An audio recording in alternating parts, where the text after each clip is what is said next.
So what's up, everybody? We're here to talk about NFTs on other blockchains, apparently. My name is Michael Keene. I'm with the NFTcatcher.io, also NFT Catcher podcast. And it's good to see everybody. Thanks for coming so early in the morning. I guess my favorite platform that's on another blockchain is Vivi. I don't really know exactly what to talk about. I do most of my buying and selling on the Ethereum, on the mainnet. Like a lot of people, that's kind of where the money is, where the action is. But there's a lot of really great stuff happening on other blockchains. Vivi is one example where they've built one of the top communities in the entire NFT space. I mean, they have 100,000 people or so that are really rabid fans, and community is the magic word in NFTs, and they've really figured it out. Other alternative blockchains that can be great to use is ones like Tezos on Hickenuk, where you can, if you're really into collecting art and you want to find some amazing art, you can find some of the best deals from some of the most amazing artists out there. The Polygon network is really cool. That also works on OpenSea. You bridge across to the Matic network, and you pretty much zero gas. And I'm friends with people that drop a bunch of projects on there. The Visitors is on there. Shroomfolk. Those are really great projects that are on the Polygon network. Yeah. So that's a start, I guess. I don't know what you guys want to. Sure. Why don't I introduce myself? Yeah. John. I'm one of the founders of Seasons, SCNS.io. We're an NFT fractionalization platform on Ethereum. And recently we raised $10 million from Framework and Dragonfly, so excited to be starting to build some cool stuff. Thanks for having me. And then I'm Devin Finzer, CEO of OpenSea. And yeah, we've started expanding to other chains. As you mentioned, we do support Polygon and are working on additional integrations as well. CEO of OpenSea. I didn't realize that. We were sitting next to, no idea. Yeah, no. I mean, OpenSea's crushing it, I remember earlier this year they were showing the numbers. It took like a year and a half to get to 1 billion, and then it was like 10 days to get to 2 billion, and Aren't we supposed to be talking about other chains right now? Okay, sorry. Well, part of that's Polygon, I guess. Yeah. No, I mean, yeah. So, does anybody know about Vivi that's here? Anybody into Vivi know about it? Okay, a few people. Yeah, Vivi, V-E-V-E. It's an app. Right now, it's a closed system, basically, where they do augmented reality collectibles, but they have amazing IP. They have Disney, Marvel, Back to the Future, Ghostbusters, Givenchy, they have the U.S. Post Office they just added. They also have lots of independent artists like Frank Kozik, Jermaine Rogers, Mondo Toys, Simone Legno. It's a really great platform. They're building the Viviverse, and they're actually about to migrate over to Immutable X, which is very exciting for the people in the Vivi platform, so they can start to do things with their collectibles and move them around to different places. I mean, I've been a fan since March. It was actually the second NFT platform I got into. First, I found Top Shot. This was back in February, and then found Vivi. Started a Facebook group with some of my friends, and like I said about the community, it blew up. There's 5,000 people in the group. I've made so many great friends, and it's a really great community of people, and they put stuff on sale a few times a week. You can barely get it. It sells out like that. Anything you can buy at retail from them is, I know most people are in NFTs. I wouldn't say most, but a vast majority of people are in NFTs to make money, and Vivi's a place to do that at this point. You definitely can. But there's lots of different blockchains out there. People trying to, come up in different ways. It depends on if you're looking at it like a creator or a collector, where you want to go, what blockchain you want to be on. Where do you guys do your fractional? I think we had a question from someone in the front, if we want to take those. Yeah, thank you. Question for Devin. OpenSea.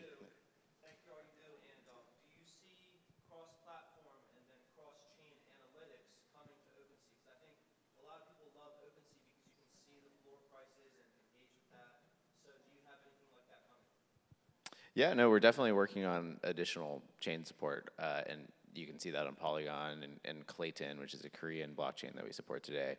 So yeah, certainly, like working on better monitoring and better activity feeds for other blockchains as well. Because I think the first person to do cross-platform price analytics on ETH is going to make it. Different platforms come and disrupt pretty quickly. So I was just hoping to see that on OpenSea because it's hard. If I use another platform, I can't see the sales on there. Yeah, no, that's a great point. Yeah. So I'm actually surprised by how many people are here, and maybe how many of you collect NFTs? Okay, great. How many of you collect on Ethereum? And how many of you collect on any other chain? Oh, wow, okay. How many That's actually a collect lot. on Solana? Polygon? Tezos? Tezos. That's okay. Oh, wow. What about Flow? Okay. Harmony? LFG? Anyone? Any blockchains we missed? Okay. What about Phantom? Okay, not a lot for Phantom. What about Kusama? We got any Kusama out there? What about Clayton? Any Clayton? Avalanche. Do they We have got a Clayton NFTs? guy in the front. I guess, do you guys know fractional.art?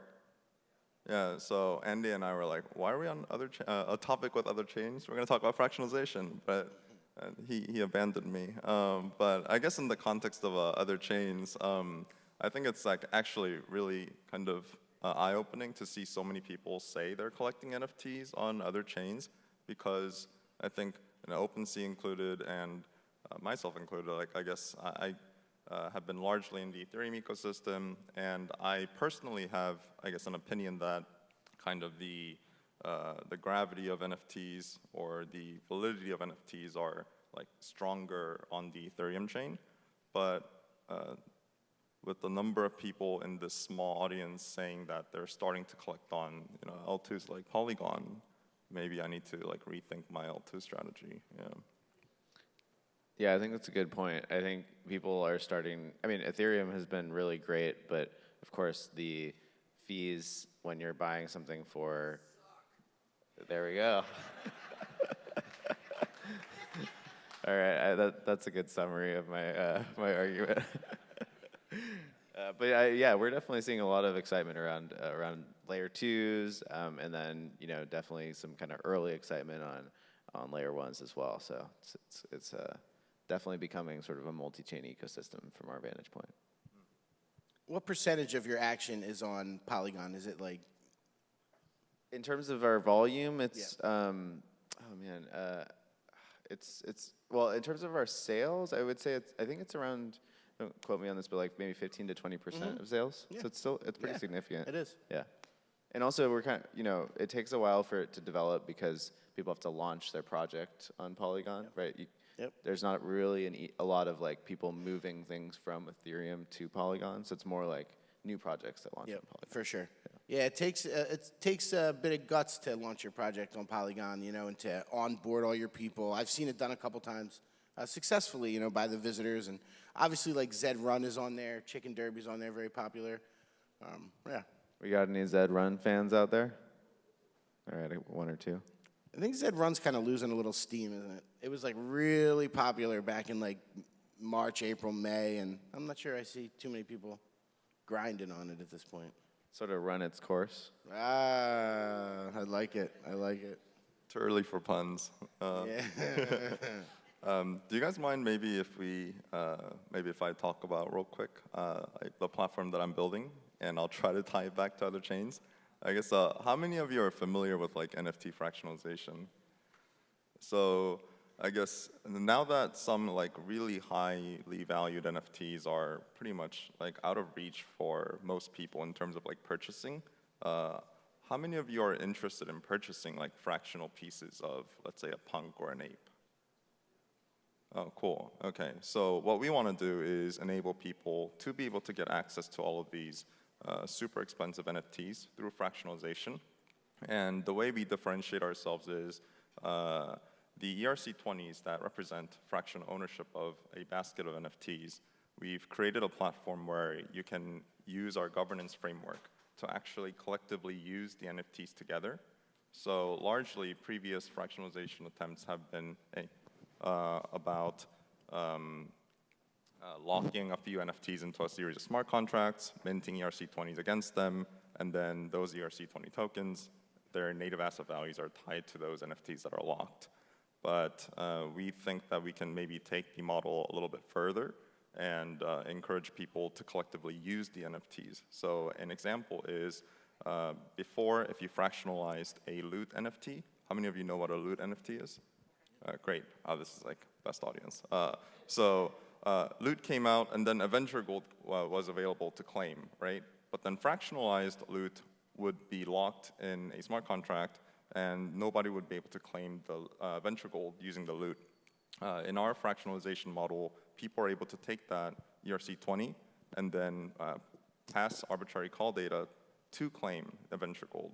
And we think this is a pretty interesting model in terms of not just only fractionalization, but like collective ownership of NFTs by a large group of people. So if you're, I'm gonna show my projects. If you want to check us out, scns.io. And on Twitter, I'm JL2FA. I could use a few more followers. Yeah. Yes. John, I have a suggestion for you. Yeah. Sometimes you see like an ape or a punk sell because they have to change their life, get their house, whatever, and it's like this tear-filled Twitter post.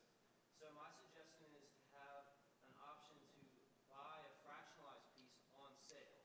So you sell your punk, you sell your ape, and you get a pop-up of, do you want to buy fractionally into the same project so you can remain in the project? I like that. So on our V1, though, we don't support that. So I will remember that. And maybe we have a new person here. Do you want to introduce yourself? Yeah. Yes. Hello, everybody. How are you all doing? Very good? I was stuck in traffic for a little bit. That's why I just walked in. I am Julio Jimenez. I'm better known in social media as Sound Dr. Genie. And I wanted to talk to you guys a little bit about Wax blockchain. Anybody familiar with Wax? Yep. Okay, I see a few Wax heads in here. That's my drug of choice when it comes to NFTs. I'm a collector. And I also an artist. I play video games with NFTs, and the most popular game right now I wanted to mention is Alien Worlds when it comes to volume. So in New York City, not many people really know about what's happening in Wax. So I really think it's really important everybody focus a little bit into this chain, because what they claim, their claims are really huge, right? They claim to be the king of NFTs. But why do they say that, right? Right now, the biggest marketplace for NFTs is OpenSea. Never heard of it. Right? But eventually, I believe Wax is the underdog. So there is a lot of upside for what's happening with this chain. And all the games that are being built in there eventually are going to take over the market.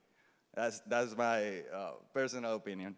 I also wanted to make a little remark in regards to children, because yesterday I was at this space, right? And there is this 13-year-old kid that goes by the name of Nick.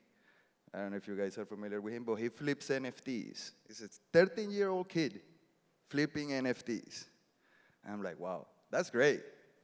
But I believe we need to educate our children, especially in this new environment, this new landscape, because the way that he's doing it is looking for the flip. And once you're dealing with NFTs, you really want to be more about the community. If you want to make tons of money, you're going to DeFi. But then there is that blur spot where you say, like, okay, can a child make this amount of money doing these things? You know, so we got to teach our children what is ethically correct, not just go for the profit. So, yeah, that's just a little bit about myself. If you guys want to check my social media, I'm Sound Dr. Genie on Instagram, on Twitter. I give classes as well. So if you guys, anybody in the audience that is not involved with Wax, wants to learn how to buy, sell, auction, anything, you can enter the virtual world that on our space. If you go on my Twitter, you'll see it's from 9:30 till 10:30 with Blockchain Universe. So I don't want to hog the mic for too long. So if anybody has a question, please feel free. Anybody? Is Wax on L1? What's Wax? What's Wax? Wax is a blockchain. It's a baby from EOS. It's a sidechain. It was born from EOS, and they just focus on the NFT market. They have really big IPs, like Capcom. I personally collect the Street Fighters. I like Capcom. They also have Garbage Pail Kids. On October 31st, they did their Nifty Kids. It's really good collection from Garbage Pail Kids. As many of you know, you can buy the physical items at Walmart, and Wax was part of the initiative to push this towards the market. What is it? What else? Anybody else? What other collection should I mention? Oh my God, the Funko Pops, yeah. Yeah, Wax pushing the Funko Pops, man, like, it's legendary.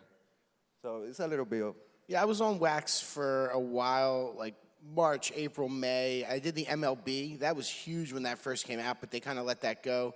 Now it's on Candy.com, which I think is also an alternate blockchain. I'm not even sure what blockchain Candy's on, but I bought a bunch of stuff on there. Yeah, I got away from Wax a little bit cumbersome. I don't know. It wasn't like when I moved into Ethereum, I just kind of, I watched the stats. What's the one, Farm something? It's like, it's as high as, you know, Bored Apes a lot of times in weekly volume. I don't, Farm, it's something Farm. You don't even know, what's that? No, well, it's on, I see it on Atomic Hub. If you go to Atomic Hub, they give you the list of all the top projects, you know, for the week, for the day, for the month, whatever you want to look at. And there's always one Wax that sneaks up in there. Yep. So I feel like this panel's actually, like, I haven't had coffee, so I'm feeling really slow, but like, it's pretty eye-opening about how many people are actually doing NFTs on other chains.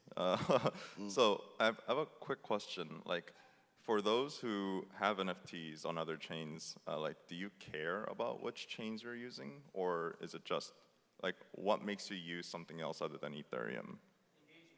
Engagement. So you use their, like, I use Harmony because if I do a Harmony post, I get tons of engagement from that. So I tell the artists, branch out, because if you do, you're going to build your follower base. Harmony chain itself is actually quite good. I'm friends with the Harmony team, and I think they're one of the best. Go Harmony. Yeah. Okay. Yes. Oh. Sure. As celebrities are coming into the space, because obviously they have a regular challenge with connecting with the community in general, but would you recommend that they go for the easiest thing like Ethereum, or would you recommend that they look at other chains as well? I would say it depends on the scope of the project and what they're trying to accomplish. I mean, Ethereum is quote unquote the easiest way at this point. You have the most customers. It's easy to use. You know, obviously we have the gas fees, which nobody's thrilled about the last couple weeks. They've obviously been, you know, it doesn't really dip below 100. Sometimes it's up at 2 and more. But as far as a celebrity project goes, I mean, if you're bringing in your own people, there's no magic pill for it. But if you're bringing in your own people, you can kind of start to, you can use a different blockchain. Like I've seen the oneof.com, and there's lots of different like platforms and one-off sites. But if you're looking to sell 10,000 pieces, your easiest path is going to be on Ethereum, I think. I mean, Wax does sell. They are out there, and they do. I don't know. I'm not in that world anymore with Wax. Wax seems to be everything. You have to like play a game, and you have to stake, and you have to merge, and you have to like really be on top of it. If you're not on top of Wax, you're not going to make the most out of it. And that's one part I don't have the time for that. That's one part of Wax. The newest thing that came out is they introducing the DEX with Alcor, where you can do the same DeFi that you do like in Ethereum or Phantom, any other chains, but they'll give you the blue token. So this is the new thing with NFTs in there. And that's not just the only way, because just like I mentioned, Nick, kids are looking into flipping NFTs. And if you do want to flip NFTs, to all the kids out there that are watching this, try to do it with a big IP. Not do it with small communities, right? Because the big IPs have money to buy back the market, But like small communities that are starting, I wouldn't recommend, flipping these NFTs. But yeah, Wax is easier in my opinion, though. Wax is, it is easy. Atomic Hub or whatever it is, there's a decent interface. It's just, you just got to pay attention to it. I just didn't have the time, so I just moved on kind of. I did okay with it for a while, built up some Wax, and Wax crashed, and I think it's come back. We got this I don't even look at it, to be honest with you. I got to go in there and see what's in my wallet. I have no idea. So I got to. Go ahead, bro. well, on other chains, where does NFT metadata sit? So I think. Well, when I make my own NFTs, they sit on the IPFS cloud. So I use Piñata. And even the founder says it. Yeah. If you don't have if it's not on the IPFS, it's not your NFT. I see. So yeah. always keep that in mind. One of the reasons why I feel more opinionated about having NFTs on Ethereum is there is a lot of NFTs as a concept still I think need to work on what it means to actually preserve NFT metadata forever, right? And we have solutions like IPFS, Arweave, Filecoin, but I don't think those are already perfect solutions. But we're still working toward how you define and preserve NFT metadata to be meaningful forever on chain, right? And I'm curious, how much tooling is there on platforms like Wax that are focused around, preserving NFT metadata or having different frameworks of, keeping up with different types of NFTs? Well, it all boils down to the collector or the creator individually, what they're going to be hosting their projects, all right? So if there is somebody really new into the space and they don't want to get too complicated into what's the metadata and how to preserve it, they could just quickly start and upload something on Google Drive and just link it up. But when it comes down to preservation, I know my friends have a project where they upload everything on IPFS, and they pick Piñata to do that. It really boils down to the individual and how they want to give value to their collectors. All right, so that is my personal opinion. Maybe the team behind Wax has a different statement. I'm just an NFT enthusiast, and I really love it. I love the NFT space. This is my jam. So we have 1 minute left. Devin, what are your thoughts about where you think NFTs on other chains are going? Oh, with regards to the metadata specifically, or just generally? Or how about just generally? I think there are. I guess it's interesting because there's sort of two paths. One is better scaling of Ethereum with side chains and layer 2 solutions. I think that's a lot of development is happening there, and it's really exciting to see a lot of progress. And then there's the other path, which is sort of starting fresh with a new kind of wallet system, a new developer environment, and that's more the path of Wax or Solana. But both seem to be progressing, so I think on something like Solana, for example, it is pretty interesting to have a much higher throughput and sort of a different trade-off between centralization and scalability. So I think we're at time, so I think we'll move on to the next thing. But thanks, guys. Right. Thanks, everyone. Thank you for having us. Thank you for Follow your time. Seasons on Thank you, Twitter everybody. at CNS.io.